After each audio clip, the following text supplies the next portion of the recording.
जल्दी से जरा अर्ज कर दूं, चूंकि ये 117 किताबों का वाला है, 117 किताबों के अंदर लिखा है कि मौला अली की विलादत काबा शरीफ के अंदर 117 किताबों। अगर ये कहते हैं तो मैं कुछ अर्ज कर देता हूँ।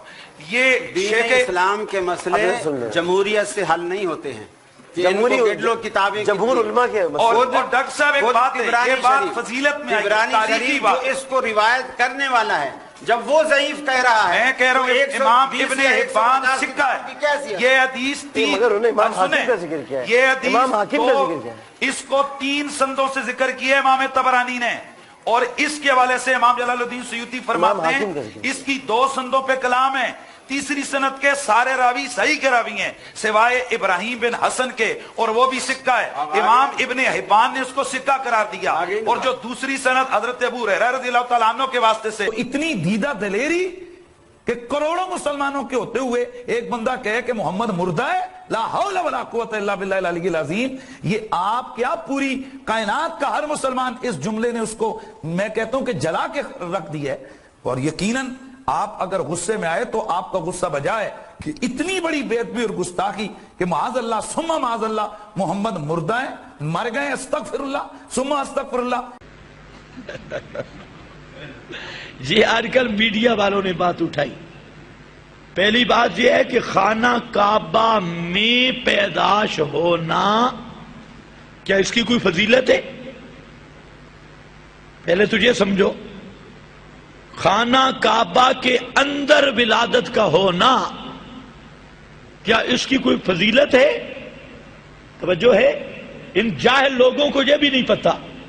वो जो पिंडी वाला गधा है हनीफ कुरैशी, इसने और भी, मैं उस वक्त दौरे में मसरूफ था, इसके और भी चंद उधार रहते, अब इंशाल्लाह आएंगे स्पेशल। वो दौरा तफसीर में मुझे टाइम नहीं मिला। तो इसने एक बकवास यह किया, जो नबी को मैयत कहे वो गुस्ताख है, और कहता है वो इंसान ही नहीं।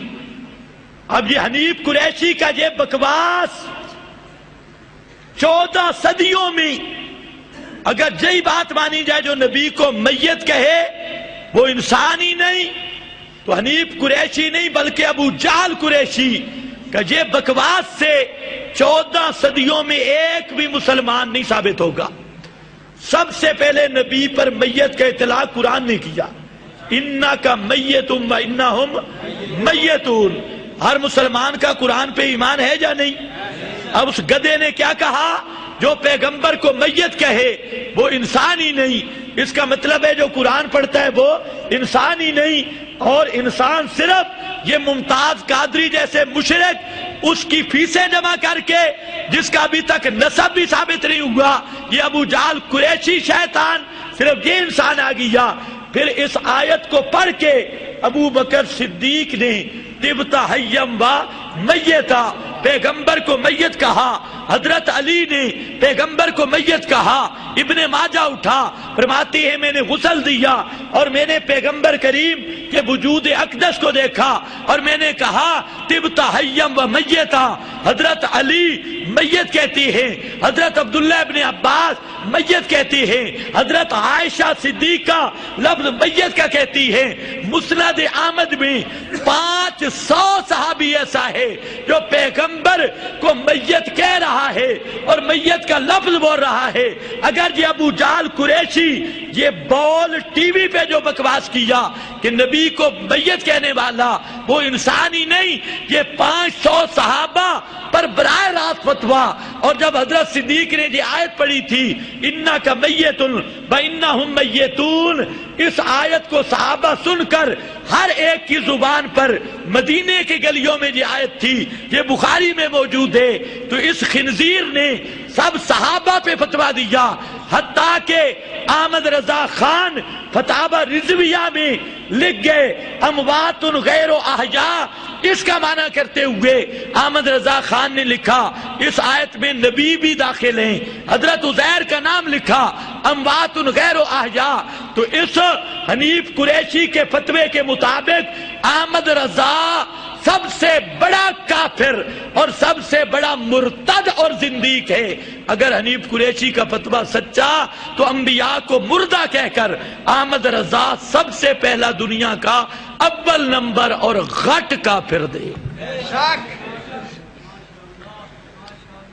تو پہلی میں بات یہ عرض کر رہا تھا کہ کعبہ میں پیدا ہونا یہ باعث فضیلت ہے۔ اگر یہ باعث فضیلت ہوتا تو کعبہ کے اندر ولادت محمد الرسول اللہ کی ہوتی۔ توجہ ہے میری طرف؟ امام کائنات کی ولادت کعبہ میں نہیں ہوئی۔ اگر کعبہ کے اندر ولادت میں کوئی افضلیت ہوتی، کوئی فضیلت ہوتی، تو کعبہ کے اندر ولادت ہوتی امام الانبیاء کی صلی اللہ علیہ وسلم۔ امام الانبیاء کی کعبہ کے اندر ولادت نہیں، اس سے معلوم ہوا کہ کعبہ کے اندر ولادت باعث فضیلت۔ اگر فضیلت کا سبب ہوتا تو نبی کی ولادت افضل ہے یا علی کی ولادت افضل ہے؟ تو پھر پیغمبر کریم کی ولادت کعبۃ اللہ میں ہوتی۔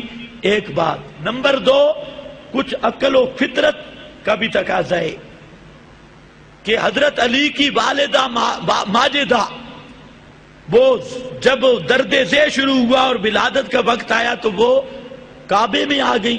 کچھ حیا کرو، کچھ عقل کرو۔ تمہاری شیعہ زنانیاں جب ایسی حالت میں ہوتی ہے تو وہ امام باڑے میں آتی ہے یا گھر میں بیٹھتی ہے؟ تمہاری شیعہ زنانیاں اور یہ بریلوی زنانیاں، حنیف قریشی کی ماں بہن وغیرہ، یہ جب ان کو یہ حالت پیش آتی ہے بچہ جننے کی تو یہ مسجد کے امام کے پاس تشریف لاتی ہے یا مسجد میں آتی ہے۔ اور کعبہ کو تم نے زچہ بچہ سنٹر سمجھ رکھا ہے کہ حضرت علی کی والدہ وہاں پر کعبہ میں آ گئی۔ کچھ حیا کرو، کچھ شرم کرو بے ایمانو۔ یہ عامر لیاقت جیسا دجال اور حنیف قریشی جیسا ملعون خنزیر، اس کو کئی دفعہ ہم نے چیلنج کیا لیکن اس کی ہمت نہیں سامنے بیٹھنے کی۔ اب بھی ہم کہتے ہیں کہ اپنے باپ کا نطفہ، لیکن باپ کا تو ہے نہیں، یہ تو ہم نے تحقیق کر لی ہے۔ اپنی ماں کا دودھ پیا ہے، یہ تو ہم نے تحقیق کی۔ کہہ رہا تھا نو ڈیمانڈ معاویہ، جو حضرت معاویہ کو بھونکے وہ کبھی اپنے باپ کا نطفہ نہیں ہو سکتا۔ 7 نسلوں میں حرام کا نطفہ ہوگا۔ حضرت معاویہ کو بکواس کرنے والا یہ حلال کا نطفہ نہیں۔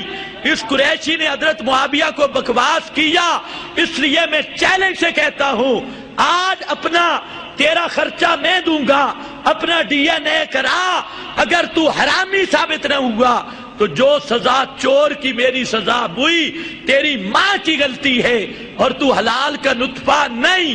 اس لیے کبھی حضرت معاویہ کو بھونکتا ہے، کبھی کس صحابی کو بھونکتا ہے۔ صحابہ کو بھونکنے والا وہ کبھی بھی حلال کا نطفہ بن سکتا نہیں ہے۔